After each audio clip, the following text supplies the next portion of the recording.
Welcome. I'm really glad you're here with us today.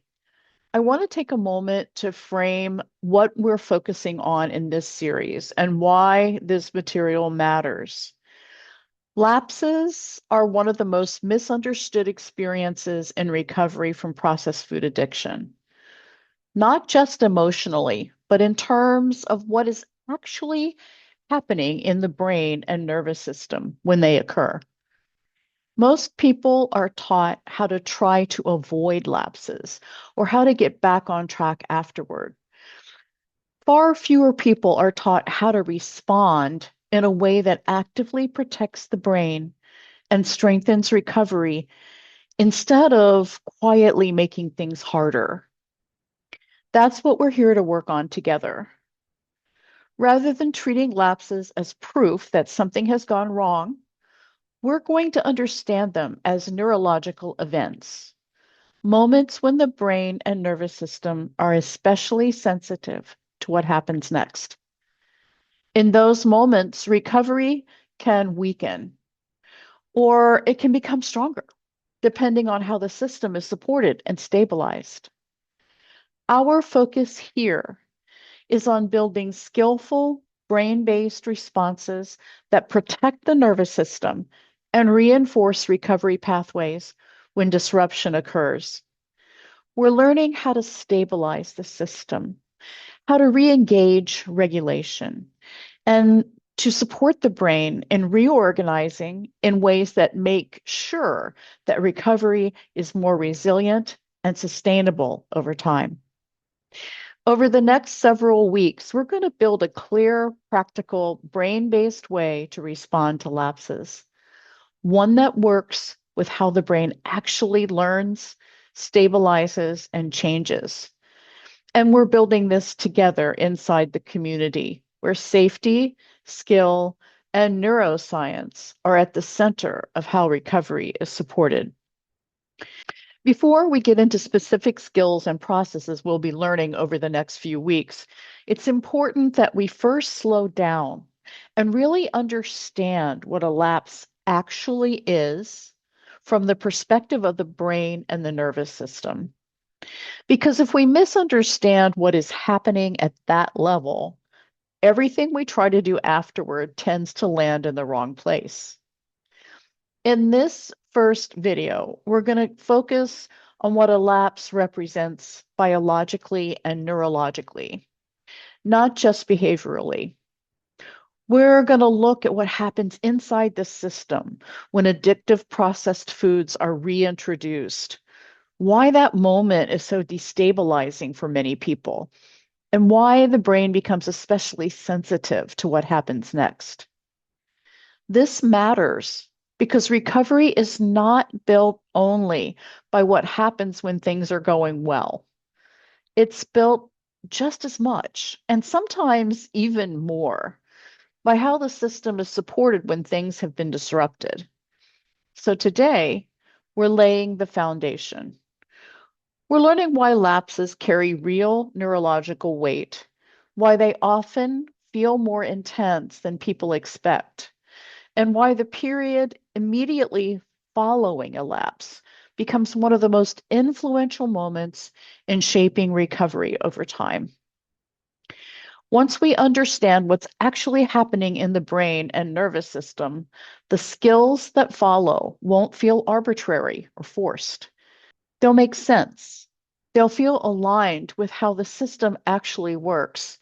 And that's when they become powerful. Let's start by getting very clear on what a lapse truly represents at the level of the brain. Today, we're going to talk about something that almost no recovery program teaches directly: what to do after a lapse. And I want to be very clear about what I mean by that, because this is not a conversation about how to avoid lapses altogether. We already do a lot of work in recovery around prevention, building routines, protecting environments, managing cues, strengthening emotional regulation, creating support systems. All of that matters. And all of that is really important. But today is not about how to avoid a lapse. It's not about how to be perfect. And it's not about how to never struggle again. What we're focusing on here is what to do when your brain and nervous system have already been impacted, when something has already shifted inside the system and the moment has already passed. Because here's the truth that changes the way we think about recovery. A lapse itself doesn't determine your recovery trajectory. What you do next does. That's a very different way of understanding recovery than the one most of us come in here with. Most people arrive believing that the lapse is the defining moment, that everything hinges on whether or not it happened. That is the point where recovery either succeeds or fails. But neurologically, that's not actually where the decision is made. The decision is made in what happens after. The same lapse, the same behavior, the same moment can lead to very different outcomes depending on what follows. Handled one way, a lapse deepens addiction. It reinforces old wiring. It strengthens patterns that pull the system back toward automatic use, secrecy, loss of perspective, and disconnection. Handled another way, that exact same lapse strengthens recovery. It becomes a moment where new patterns are built, where the system learns something different, where recovery wiring is reinforced instead of addiction wiring. And that's not a motivational idea. That's how learning works in the nervous system. Because the brain doesn't only learn from success, it learns powerfully in moments of disruption, when patterns are activated, when the system is unsettled, when something breaks the usual flow. Those moments carry a lot of weight in shaping what happens next. And that's why lapses are not just setbacks. They're moments of neurological vulnerability because the system is more easily pulled back into old patterns.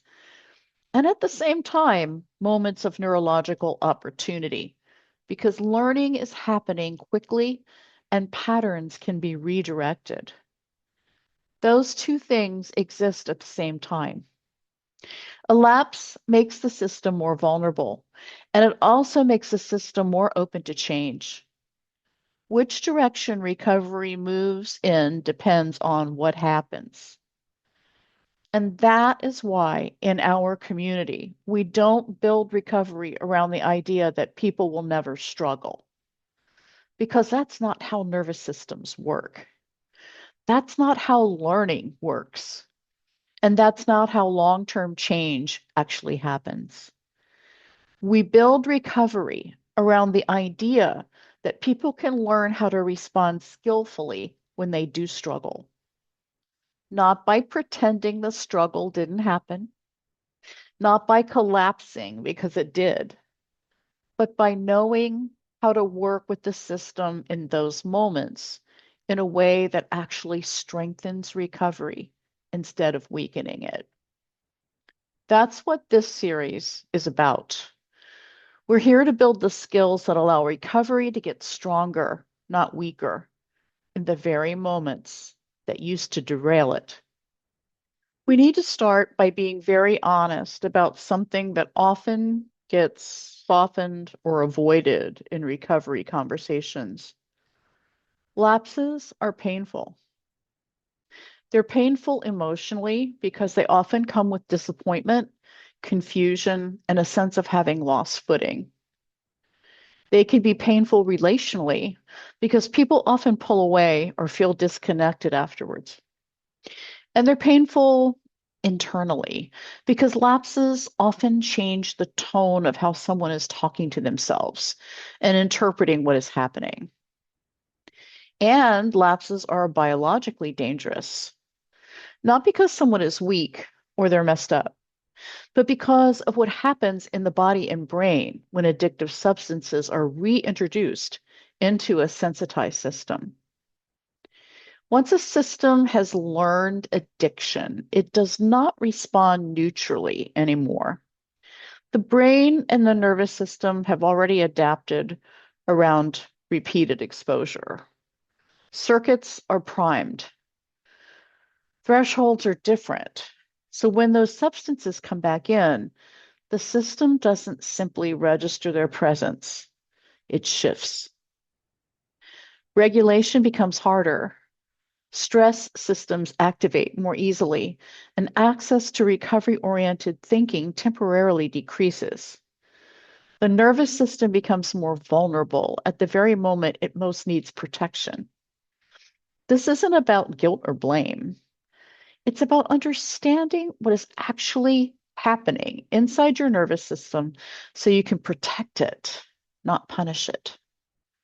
Because when we understand that a lapse is a real neurological and physiological event, it changes what makes sense to do next.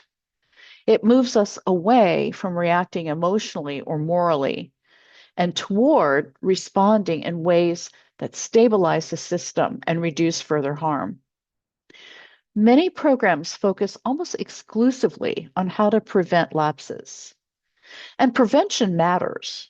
Reducing exposure and building routines manage vulnerability. And all of that is part of recovery work. Our community also teaches how to respond to lapses because prevention alone is not how long term recovery is built. Long term recovery is built through what happens when the system has already been activated, how quickly and how skillfully it's supported back into regulation and learning. If we rush past lapses emotionally or minimize them cognitively, we miss one of the most powerful opportunities to interrupt addiction wiring and strengthen recovery wiring. Because after a lapse, the brain is in a heightened learning state. It is updating expectations. It's deciding what this experience means and what comes next. That means this moment has real influence over which direction recovery moves. So today, we're not moralizing lapses. We're learning why they matter neurologically. Because once that's clear, everything we do next becomes grounded in protecting and strengthening the brain, not judging it. Let's take a moment to anchor this in a real familiar experience without using anyone's personal story. I want you to imagine someone who's been showing up. They've been practicing skills. They've been building routines. They're doing the things they've been learning how to do. And maybe for the first time in a while, they're starting to feel a little more hopeful about their recovery. And then a lapse happens. It's not dramatic, it's not public, it's quiet. There's no big scene around it. No one else necessarily knows. But what comes next is not quiet at all. They wake up feeling foggy. Their emotions feel heavier than they did before, and the tone of their internal dialogue starts to shift. Thoughts begin showing up like, can't believe I did that, or what's wrong with me? Or maybe this just isn't going to work. And very quickly, the lapse itself becomes less significant than what follows: the isolation, the self judgment, the urge to withdraw, the sense that somehow this moment means more than it actually does. And this is such an important point because what often ends up shaping recovery is not the lapse itself, but what grows around it afterwards, the meaning that gets attached to it, and the way the person starts to relate to themselves because of it, and the way they begin to pull away from support or connection. And this is the moment we're learning how to meet differently. not by pretending that it didn't happen, not by amplifying it into something catastrophic, but by understanding what's happening in the system and responding in a way that actually supports recovery instead of undermining it. To understand why lapses matter so much, we have to understand something very specific about the substances involved. Processed foods are not neutral to the body or brain. They're not just foods we like too much or things people struggle with because of preference or habit alone. They are industrially engineered substances designed to override biological signaling, very systems the body uses to regulate hunger, satiety, reward, stress, and impulse. That means they don't simply interact with the body in a mild or neutral way. They disrupt it on multiple levels. They interfere with how the brain reads signals about reward and relief. They interfere with how the nervous system interprets safety and stress. And they interfere with how the body maintains internal balance. And this is why a lapse is not just a behavioral event, it's a physiological and a neurological event. Something real happens in the body, something real happens in the brain.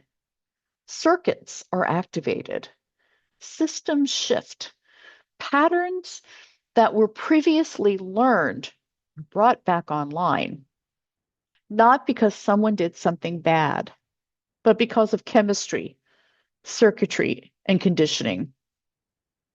Because of how these substances interact with biological systems, because of how repeated exposure trains the brain, and because of how those trained circuits respond when the substances appear again. Once we understand that, it becomes much clearer why what happens after a lapse matters so much. Because the system itself has been impacted, and the way it is supported afterward determines whether recovery is weakened or strengthened. When addictive processed substances are reintroduced, they impact the system in multiple ways at once. This is one of the most important things to understand because it explains why lapses can feel so destabilizing and why the effects are not limited to a single domain like willpower or mood. One of the first things that happens is an increase in neuroinflammation. Neuroinflammation interferes with emotional regulation. It makes it harder to access calm, grounded thinking.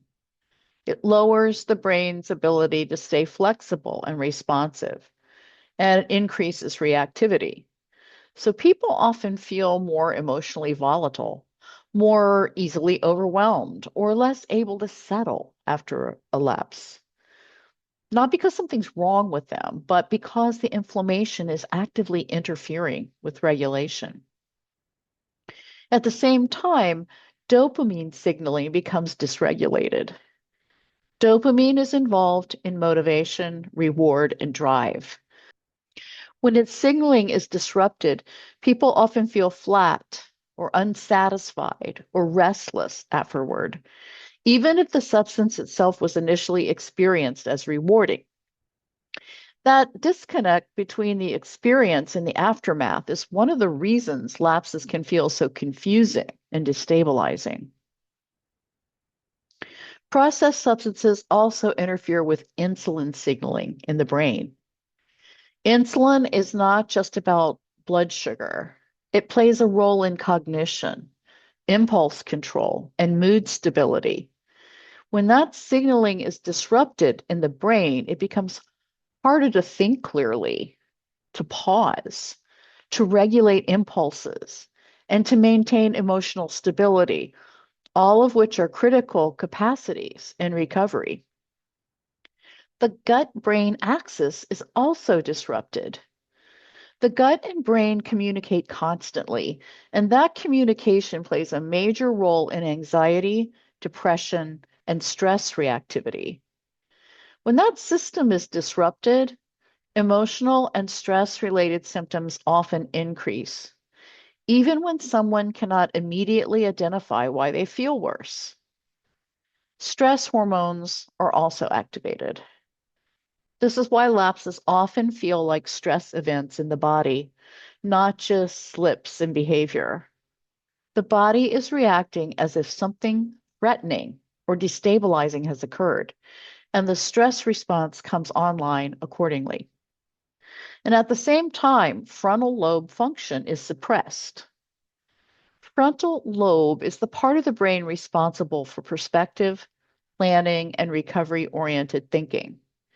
When its activity is reduced, it becomes harder to access long term goals, to think flexibly, or to stay aligned with recovery intentions. Not because those intentions are gone, but because access to them is temporarily reduced. Craving circuits are also sensitized. That means urges often become stronger after a lapse, not weaker. The system becomes more reactive to cues and more primed to seek the substance again, which is why the period immediately following a lapse is so important to work with skillfully. And finally, addictive learning pathways are reinforced. This is how the brain updates what it expects, what it seeks, and what it associates with relief or reward.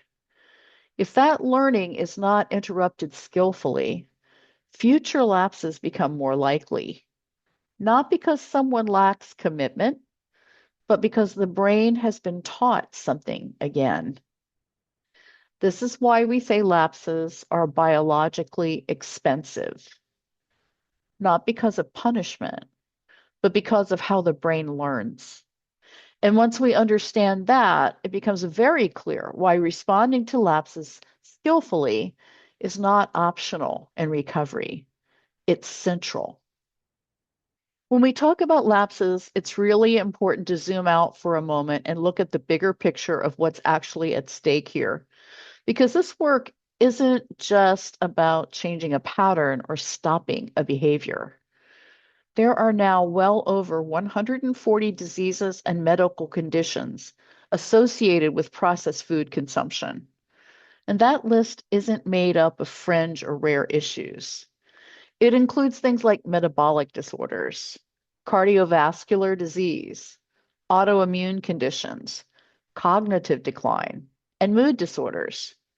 In other words, the impact of these substances doesn't just stay on the surface. It reaches into how the body functions, how the brain operates, and how emotional stability is maintained over time. And this is why recovery can't be framed as simply, I'm trying not to do a thing anymore. Recovery is about protecting the systems that allow you to live with clarity, energy, emotional stability, and mental flexibility. It's about preserving brain function, not just avoiding a behavior.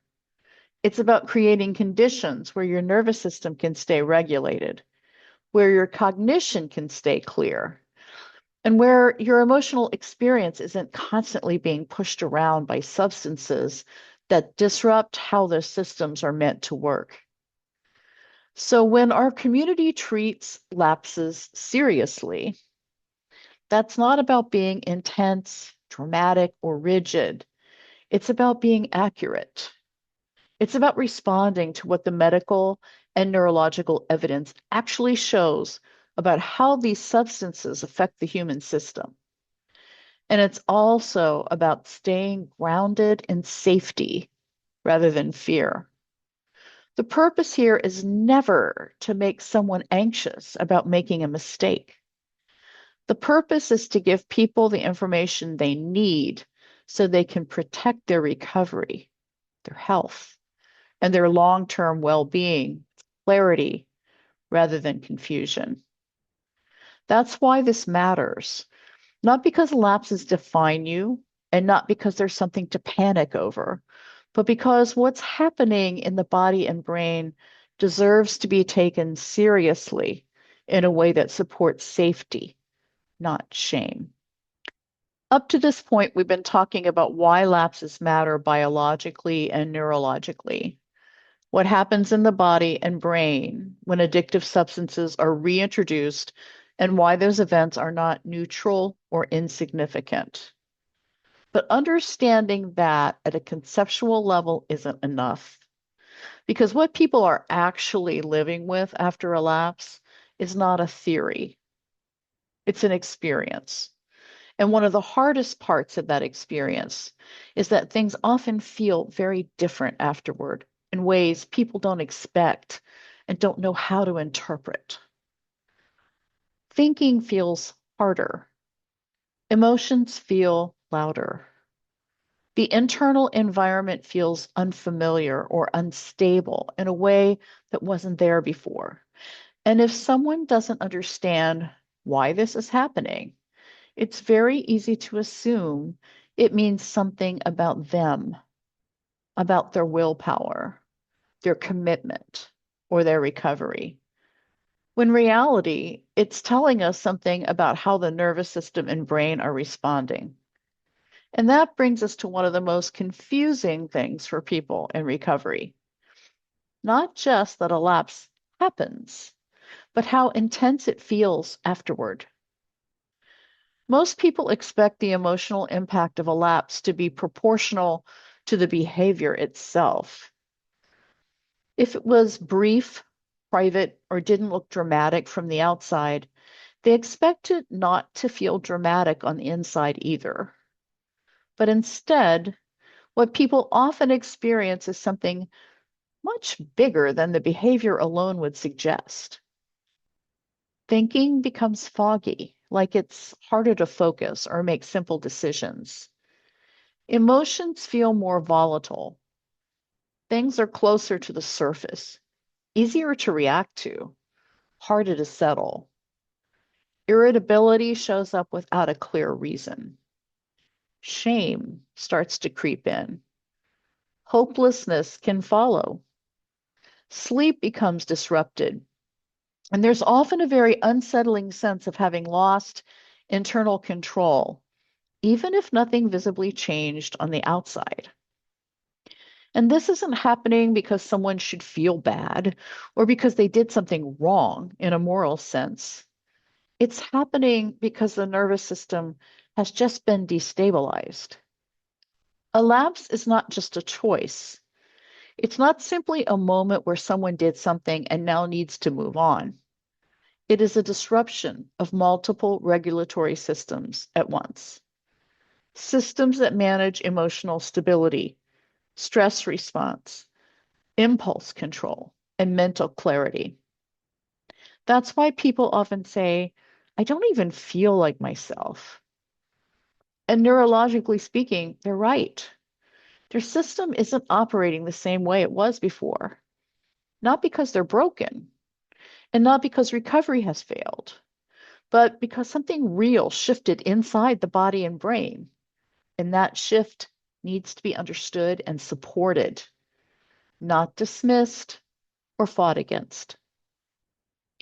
When we say that a lapse is more than a behavior, what we're really saying is that something real and layered is happening inside the system when addictive substances are reintroduced. It is a chemical event in the most literal sense.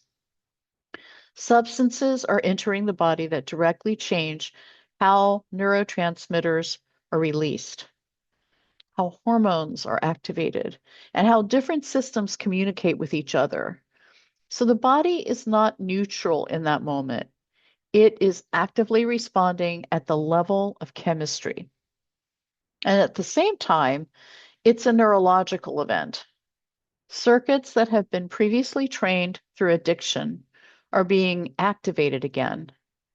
Pathways that associate these substances with relief, reward, or escape are coming back online. The brain isn't simply registering that something happened. It's re-engaging patterns that have a history and a memory attached to them. It's also a stress event.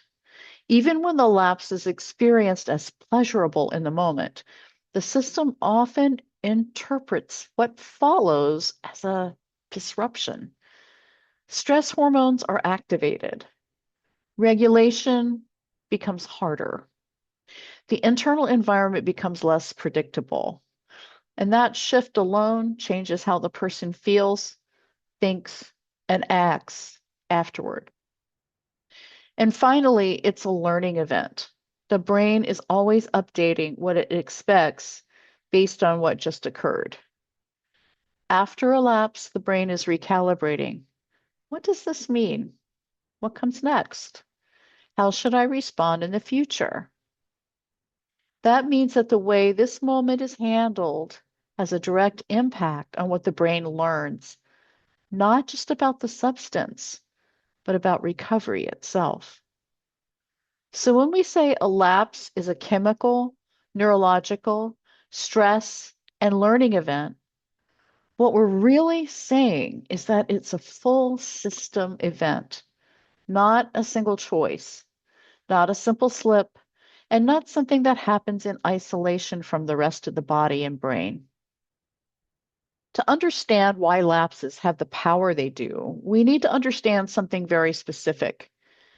Different parts of the brain are competing for control. That's not a metaphor. It's not a personality description.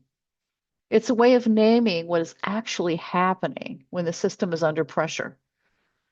That there are different functional priorities in the brain, and whichever priority is strongest in the moment is the one that tends to drive behavior, thinking, emotional response.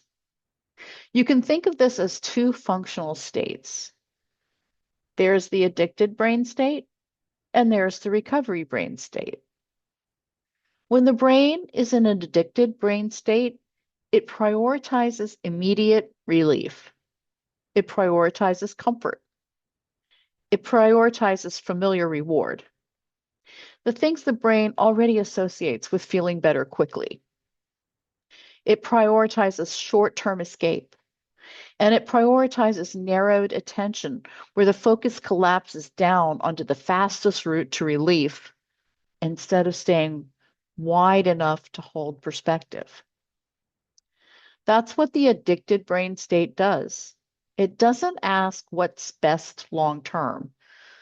It asks, what'll make this easier right now? It drives toward what is familiar, what is immediate, what is known to reduce discomfort quickly. Recovery brain state prioritizes something very different.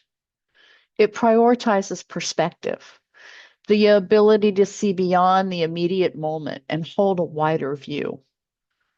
It prioritizes long-term safety. It prioritizes health.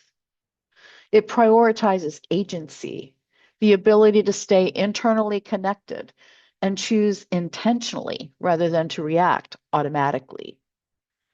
It prioritizes choice. And it prioritizes the ability to tolerate discomfort without escaping. That last piece matters a lot because recovery is not built on never feeling discomfort. Recovery is built on increasing the ability to stay present when discomfort rises without needing to escape it through familiar patterns. A lapse temporarily strengthens the addicted brain state, not because you gave in, but because addictive substances are literally designed to activate that circuitry. So when those substances are reintroduced, the brain shifts toward the state that prioritizes immediate relief and familiar reward. That shift is part of why lapses can feel so powerful afterwards, because the brain state that supports perspective, agency, and long-term thinking becomes harder to access. And this is exactly why what happens next matters so much, because recovery is not just about what you want in theory. It's about which brain state is being strengthened by what happens in the moments that follow. Many people say something like, I knew better, but I couldn't think straight. And when people say that, they often say it with frustration or confusion, like it must mean something is wrong with them, that they weren't trying hard enough or weren't paying attention. But that statement is not a metaphor. After a lapse, there are very real changes happening in the brain. Frontal lobe activity is reduced. That's the part of the brain responsible for things like pausing, reflecting, planning, and choosing intentionally. At the same time, stress hormones are elevated. Reward circuits become more dominant. Emotional reactivity increases. So, the part of the brain that helps you step back and see clearly and make grounded choices is temporarily offline. Not gone, not damaged, but less accessible in that moment. And that's why people experience it as I couldn't think straight. Because in that moment, the system is not organized in a way that makes clear, deliberate reasoning easy. This is also why trying to logic your way out immediately after a lapse often doesn't work. It's not because logic is bad. It's because the system is not in a state where reasoning is easily accessible yet. And this is a really important distinction because it means that when someone struggles to reason clearly after a lapse, it doesn't mean they lack insight or intelligence or motivation. It means their brain is operating in a different state in that moment. This is also why our community teaches specific rebound steps, not just be more mindful or try harder. Because our community works with the brain as it is, not as we wish it would be in the moment. Instead of asking people to access capacities that are temporarily harder to reach, we build steps that help stabilize the system first so that those capacities can come back online in a way that's actually realistic and effective. Now, let's talk about something that plays a major role in relapse and often goes unnoticed: shame. Shame has a very specific effect on the recovery process. When shame enters after a lapse, it changes how the entire system operates. Shame leads to secrecy. People become more likely to hide what happened instead of speaking it. It leads to isolation, where someone pulls away from others rather than staying connected. It leads to withdrawal, where engagement with recovery tools and support starts to decrease.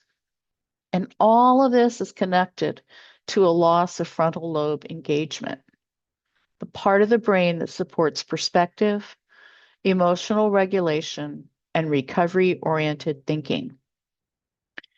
When someone is experiencing shame, they become less likely to reach out. They speak less honestly. They hesitate to ask for support. And over time, they stop accessing the very tools that help stabilize the system after a lapse. Neurologically, isolation reduces regulation. The nervous system organizes more effectively in connection. When that connection disappears, emotional regulation becomes harder, stress increases, and vulnerability rises. Shame also shifts which brain state becomes stronger. Instead of supporting recovery-oriented functioning, shame strengthens the addicted brain by driving the behavior underground. When something's hidden, it becomes harder to interrupt, harder to examine, and harder to change. That's why this community does not use shame as part of its recovery framework. We are structured to remove shame as a neurological strategy because recovery depends on keeping the system open, regulated, and supported, especially after lapses. Let's make this explicit because once this loop is understood, it becomes much easier to see where recovery actually needs to intervene. When shame enters after a lapse, it sets off a very specific sequence. Shame leads to secrecy. Instead of speaking openly about what happened, people begin holding it inside. They delay sharing. They minimize. They wait until they feel more composed or less exposed before saying anything. And during that time, the experience becomes heavier rather than lighter because it's being carried alone. That secrecy naturally leads to isolation. When something is hidden, connection decreases. The person becomes less engaged, less visible, and less supported in a moment when the nervous system is already vulnerable. As isolation increases, frontal lobe engagement decreases. Regulation becomes harder. Perspective narrows. Emotional reactivity rises. The system shifts further away from the part of the brain that supports reflection, planning, and recovery-oriented thinking. When frontal lobe engagement drops, vulnerability increases. The nervous system becomes more reactive, more stressed, and more likely to move toward familiar relief patterns. An increased vulnerability raises the likelihood of another lapse. This means that the second lapse often doesn't happen because of the first lapse itself. It happens because of the response to the first lapse. And that distinction matters because it tells us exactly where recovery needs to intervene. This is where our community steps in a very specific and intentional way. Rather than placing the burden on individuals to manage shame internally, we change the conditions that allow shame to take hold and grow in the first place. The environment, structure, and the response system are designed so that when a lapse happens, the person is not left alone with it. We create space where people can talk about what happened without having to clean it up, minimize it, or explain it away. There are places where experiences can be named in real time rather than carried silently. And that act alone, being able to speak, immediately changes how the nervous system is responding. Those spaces are also designed so that when someone is speaking, they are witnessed in connection rather than left isolated with the experience. That preserves frontal lobe engagement and reduces the kind of internal narrowing that makes recovery harder. Support is layered into that process in a way that keeps the system from collapsing inward. When support is present, regulation improves more quickly, emotional reactivity decreases, and the person remains accessible to skill and learning. All of this allows people to remain connected even when things are hard, not only when things are going well. That continuity of connection is what prevents vulnerability from turning into momentum toward another lapse. What's happening here goes beyond emotional reassurance.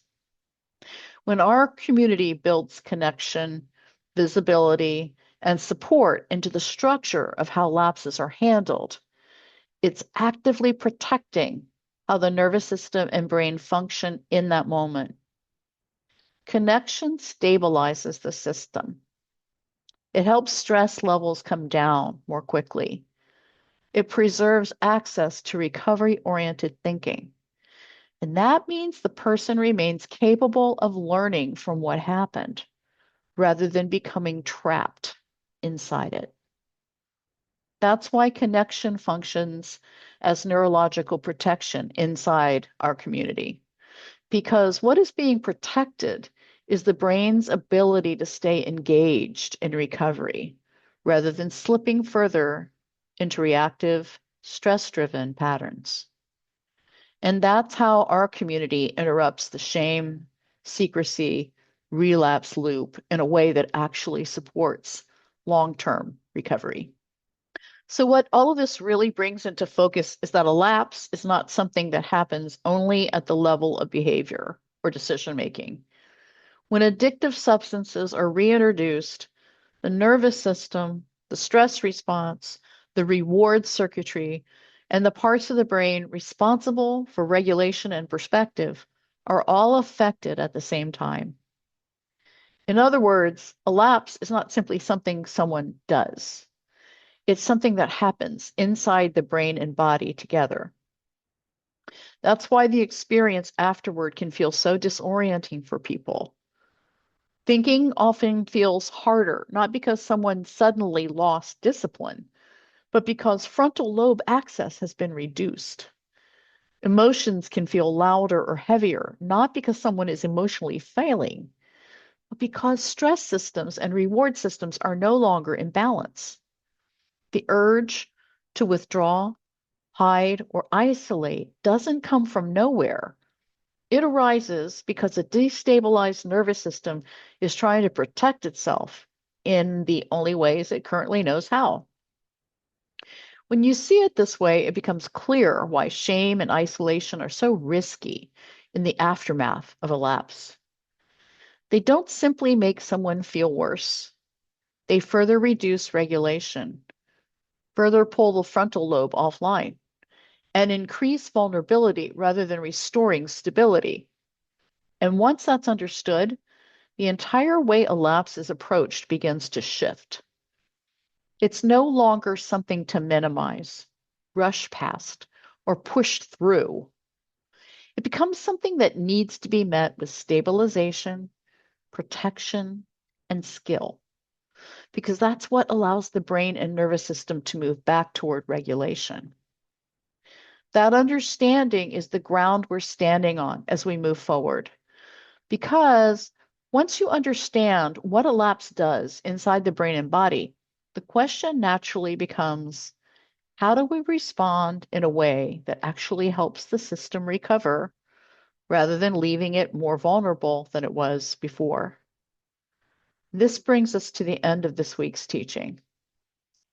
Next week, we'll move into exactly that question: how to respond after a lapse in a way that actively interrupts addiction momentum and re-engages recovery-oriented brain function so that what happens next strengthens recovery rather than weakening it. Thanks for being here, and I'll see you next week.